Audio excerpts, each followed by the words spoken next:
Okay, so I just wanted to do another Q&A video just answering some interesting questions that I've received from you guys. So the first question is, if my current personality is a character play acting in the programmed matrix, do higher forms exist in this false matrix or beyond this matrix? Or can you say higher forms are more closer to the source? Okay, that's really good. Really good question. I see higher forms as a way to just literally experience things. So you can't really have an experience without being in some kind of body. And that could be like a very light body, or it could be a very dense body. I see some higher forms as being more natural and organic and like closer to the source than others. So others I see as being more removed from the source, and it's almost like they aren't able to express it as easily. I have mentioned some of those races on my blog just for paid subscribers, and I'm actually not going to go too deep into that right now because I'm still kind of figuring it out. But there is some significance to the different like genetic lines, even within like one race, like the human race, for example. So as you can see, it's not like so simple as, oh, like all humans are artificial. Like, yes and no. It like really, really depends on the individual, how much spiritual power they're bringing down, because that can also influence how much much source that form, that body can express. It's like they both inform the other. So your physical genetics informs your soul DNA, and then your soul DNA informs your physical DNA. It's like they're both kind of like working together like constantly. It's like, so that's why it's a bit hard to say. You can also be like a very, very like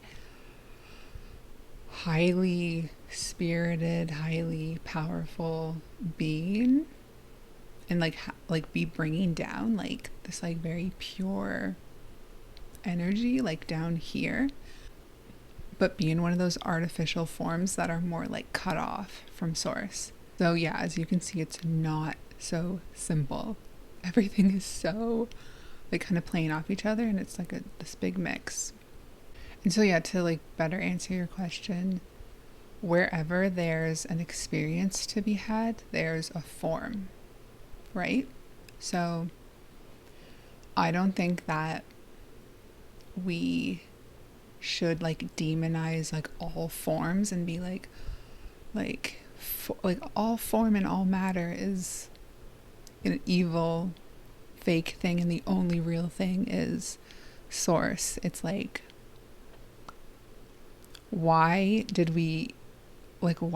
just ask yourself why you're even in a form to start with. Why do forms even exist? Why do physical bodies and like physical vessels even exist? It's to experience, to have fun, kind of. I actually think that that's like a big reason why we create worlds and like have come here, because we wanted to have fun, yeah. Okay, the next question is, if one could completely heal oneself at all levels, will all these multiple forms, higher and lower, merge and become one? because these higher forms feel like disassociation of myself into different forms. So yeah, I actually do agree with you that higher forms are technically a disassociation of yourself. So they aren't like this pure love, which is what you are, like at your core. They kind of like put a layer onto your experience, the same way that astrology puts a layer onto your experience. Like, astrology is not who you are. You're not like a Taurus or a Gemini. You are your like pure love, sort of. You are like a pure soul, like a pure spirit. So I do see higher forms as more of a part of your soul body, as opposed to being like your who you are, like at your core, for sure. Like, it kind of the same way that like your physical body, it like puts a layer onto your experience. You know what I mean? It may cause you to speak a certain way, just like the way you're shaped, like the way your vocal cords are shaped. I'm always talking about that because people complain I talk too slowly, but yeah. So yeah, I do feel like if you heal yourself, you do the energy healing, you will feel more and more like your pure self. That's just gonna happen naturally. You're gonna feel more of that like pure love that you really are. And that's pretty great. So the next question is, how can you tell what your higher forms are without being psychic? So one thing you can do that I actually find is the most telling is to look at the books and movies and TV shows and anything that you were drawn to as a kid and that you still kind of like now as an adult. So I go through kind of how to do this in this post. So you can check that post out on my blog. And that's how I make those color ray videos. So the idea behind those videos is your like top 4 or 5 favorite movies as a kid will have like all these common themes, and they can even point to what your higher forms are. They can point to like the color rays you're connected to. Like, it'll just show you right there if you just take your top 4 or 5 favorite movies as a child, and these movies should, or books, these they should be, you should also like them as an adult. So like some people will say, oh yeah, like I watched Shrek like 50 times, 100 times as a kid, but it was mostly just because it's like a kid's movie and all my friends watched it and it was just always on. So you don't really want to do that. You want to pick something that you only liked. So like maybe no one else in your family liked it. None of your friends really loved it as much as you. Like, it's just something you really liked that you gravitated to on your own. And as an adult, you still kind of find yourself like revisiting it. Or if it came on to the TV, you'd like, yeah, I want to watch it. So pick those movies. And if you want me to make like a full like color ray breakdown of your movies, like just submit them to me. I can put a link below for you if you want to submit them through that. And I will literally do a whole video, because that's like actually one of my favorite things to do, because it really like decodes the way like color rays work, and it's just so interesting. So I really love it when people submit their favorite movies to me, and everyone can benefit from those videos.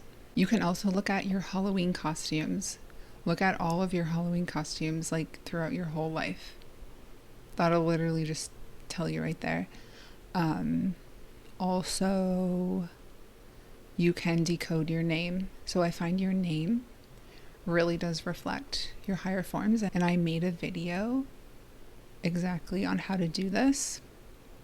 I'll like show it here and I'll also link it below. I'm not sure if it will be posted yet, but if it is posted, like I'll show it there. And yeah, you can check that out.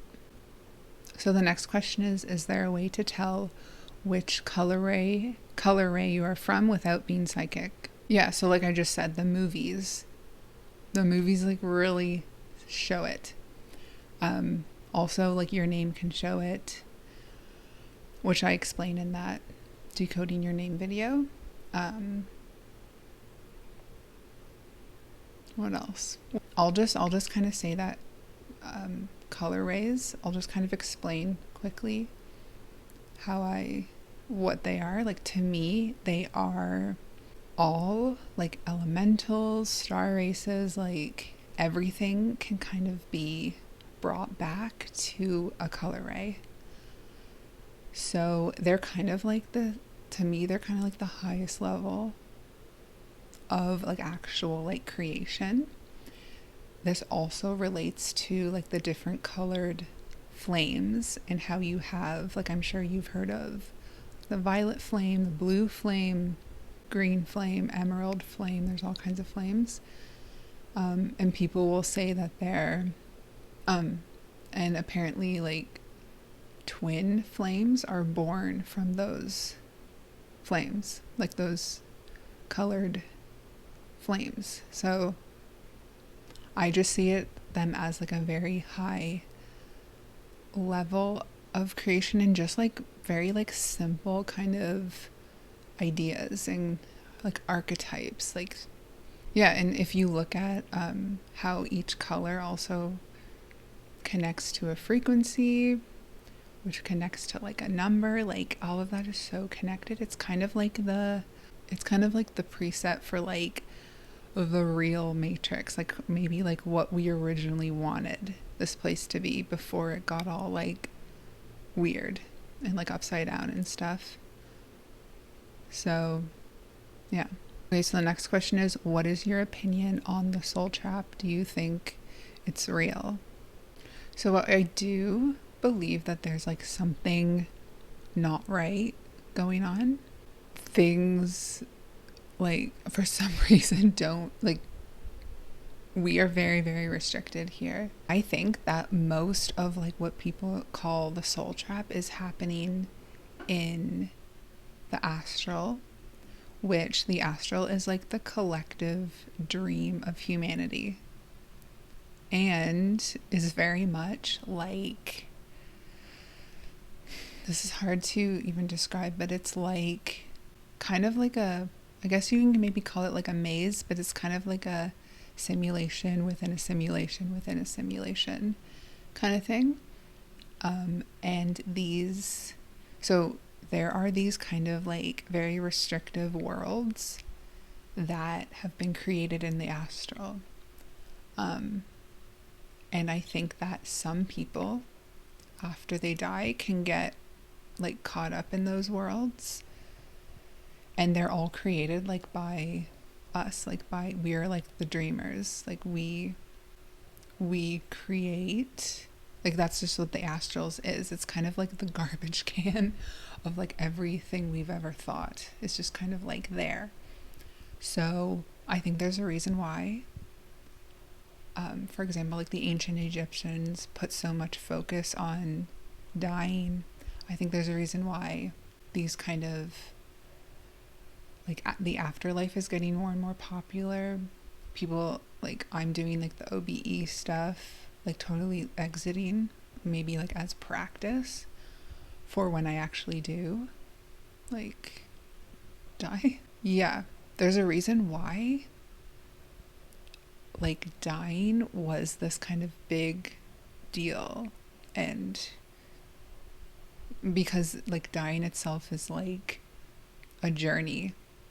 And I think some people get kind of caught up in that maze, and that maze is the astral. And it's kind of ironic because we created it. It's almost like you created it for yourself. And like it's like our society, the way like it's structured, the way like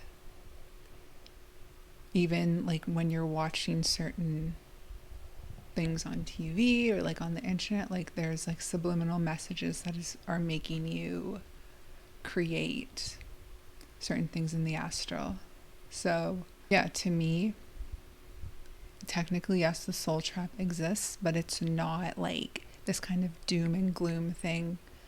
If you're someone who like cares to go past it, like if you have heard of it, there's a reason. And like you're I think doing like the controlled OBEs, which I'll like link to the course that I've done.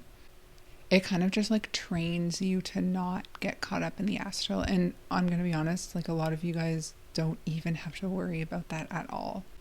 I think there is a soul trap depending on the soul. So like I find that that's always my answer. Like it depends. It depends on the person. So basically, if you're able to stay grounded and centered in this life, then you will stay grounded and centered in the afterlife. Like one informs the other. So here's another one. Do you find that certain star races are linked to physical races here on Earth? So yeah, I actually do find this, and I don't really like to talk about it a lot because then it brings up these ideas of like racism, but I do find that there are certain elemental types or certain star races that will incarnate into certain cultures here. So I do find that people, so like mermaids and sirens, mermen, they like will often incarnate into like a Latino bloodline or like Spanish or something like that. There's a reason why Spanish people like have this kind of romantic reputation. It's like, it is interesting how that is, and how like I will notice that there's a lot of Latino people who are mer people, but then on the other side of it, you will randomly have like mer people who are Asian or white or whatever. So that's why I'm saying like it's not like, oh, all Spanish people or all Latino people are mer people. Literally no. I'm just telling you it's like a little bit of a trend that I notice. That's interesting. Also, fairies will often have like British roots, which is why like a lot of the fairies I post are like Caucasian. It's just how it is.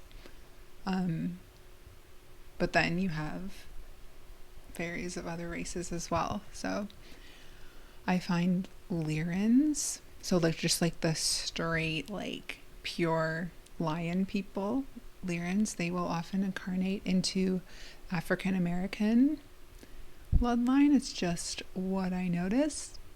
Like that's like a trend. Also dragon people will often be African American. Also Indian people will often be just like the straight like Lyrans, lions, and I don't know why that is. So okay, and the last question, how do we know it's our twin flame in the astral? Okay, so the thing about the astral is that there is still separation between people. So if you're like in this reality, in this 3D reality, when you meet certain soulmates, you may get like activations from them and you'll like maybe feel energy from them, but you have to literally like move like right up against them to actually feel that, depending it depends though. Some like you don't. Some like you can actually maybe talk to on the phone, and that will cause, like, you'll start to feel their energy, you'll start to feel an activation. So it depends. I find like the light, if someone's like the same light being as you, so if they're like born from the same color flame, you don't need to like be right up against them to like get an activation. You just like have to talk to them or look at them. So the same thing kind of applies in the astral. When it comes to twin flames in the astral, the thing that I find that sets twin flames, your twin flame, apart from all the other twin-like soulmates, which I've talked about in this video, the thing that sets them apart is you, when you see them, even in the astral, you will have like this knowingness. You're like, that is my twin flame. You just know.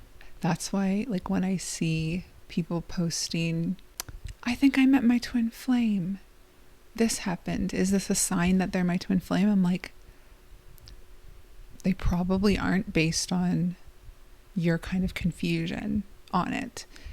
Like, the knowingness, it's kind of like served to you on a silver platter. It's just like, bam, this is your twin flame. Like, no one in the world will be able to convince you out of it. Nothing you read on the internet will be able to convince you out of it. So I don't think everyone meets their twin flame in every lifetime, but if you're kind of on this like twin flame journey of like, oh, I'm meeting all these twin-like soulmates, like, it's only a matter of time before you meet your twin flame, like in the astrals or here. Like I said, you just know. Also, there should be like clearings and like activations that happen that like ripple into your actual 3D life. So you might meet them in the astral, you guys like have an interaction, maybe you like embrace each other, whatever, you recognize each other, and then you might get like an actual clearing. Like, you might get like, you wake up and like your trauma is like removed from your body, and that kind of changes your life going forward. So that's why I'm saying like twin flames are, the main purpose of them is a spiritual purpose. That's why like the spiritual community is always talking about them. It's spiritual connection. And I would definitely look at that video just to go, I just kind of explain like all the different types of twin like soulmates you can come across and how they're not all twin flames. But the most important thing is like just this knowingness. That's it for this Q&A video. If you have any more questions you want me to answer, just submit them in the comments or on the Q&A form. And yeah, it's fun to talk about this stuff. Thank you for watching, and I will see you later.